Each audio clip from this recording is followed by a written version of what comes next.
Hey everyone, and welcome back to another Canva tutorial. And in this video, I will show you how to make clickable links in Canva. Before we start, let's think about why clickable links are useful.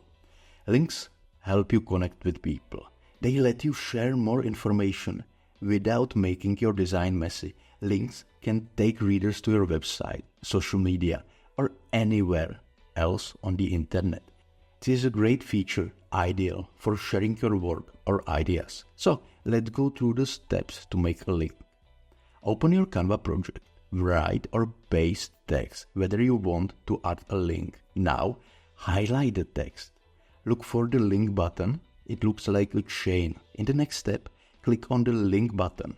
Now in the field labeled enter a link or search, type or paste the website address you want to link to. Now it's time to click on Done button.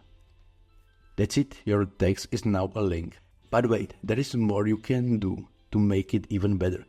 People might not know your text is a link. Here is how to make it clear. Select your link text again. Change the color to blue. This is because blue is a color many people connect with links. Then make the text bold.